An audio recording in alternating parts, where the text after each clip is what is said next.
Okay, good afternoon, y'all. Today is, or this is going to be the devotional, like I always start with. It, the woman who doesn't quit, 5 habits from the book of Ruth. Today we're in week 2, we're in the last day, day 5. And I know I didn't get to do it the other day, so we better go ahead and do week 3, day 1. But I haven't made up my mind yet. So it's okay if you get a little bit behind because I can always try to catch y'all up. So let's get started. It just happens. Our quick quitting verse for the day. Consider it pure joy, my brothers and sisters, wherever you face trials of many kinds, because you know that the testing of your faith produces perseverance.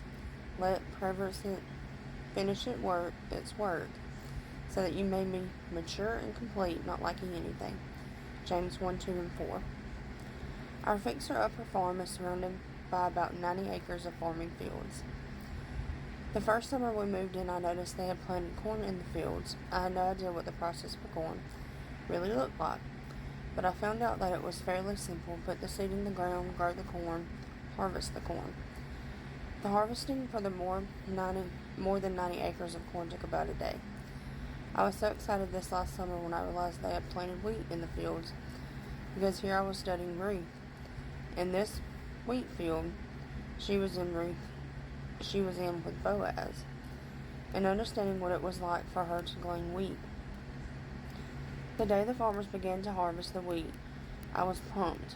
I was the audience of one. Watching this process was the highlight of my day. I stood out there waving and watching them all day long. I know they must have thought I was some crazy woman who had nothing better to do with her time than to watch some men on tractors. The wheat harvesting processors fascinated me. First, the tractor came slowly through the fields to cut the wheat. This took a couple of days. Then they brought in a machine to bale the wheat. This took another couple of days. Finally, a truck with a lifting machine come through to pick up the bales of hay. That process took almost took an entire day. When they were finished, I went out to the fields. I stood there for a moment and imagined what it must have been like for Ruth. Uncertain of what was ahead for her, the hot sun beating down on her back, the constant bending over just to pick up leftovers alone. This field of refinement would soon become a greater assignment. She happened to be in the portion of land belonging to Boaz, who was from Elimelech's family, Ruth 2:3. Okay, y'all, this is one of my favorite parts of this story. I love those words. She happened to be in the land of Boaz. So it says, why was this a good thing for Ruth to find herself in Boaz's field? When a woman decides she's going to accept an assignment of refinement, she's going to have some of these just so happen moments. They're the moments when God's guidance, favor, and direction sweep in and things start happening we can never plan, prepare for, or predict. You and I both know it's no coincidence that Ruth found herself in Boaz's field. She said yes to God, yes to the hard situation. The steps leading to this point must have felt uncertain and unsteady, but we are finally seeing a glimpse of hope. The pursuit of perseverance in God is powerful. Let's spend time studying our quick quitting verse. Okay, so our quick quitting verse.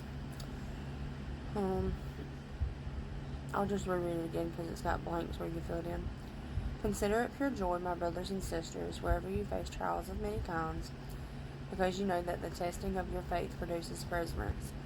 Let perseverance finish its work, so that you may be mature and complete, not lacking anything. James 1, 2, and 4. Use your comment, you don't have to. It says, describe some trials you have persevered through. Do you feel like you're in a trial right now? If you are in the midst of a trial, do you see a field of hope nearby? Where is it? Who is in it with you? Most likely, there aren't a lot of people hanging out with you in this field. Assignments of refinement don't seem to be parties people like to RSVP for, but I want you to know I'm walking with you today. I'm walking through my own seasons of refinement. Finding glimpses of hope here and there.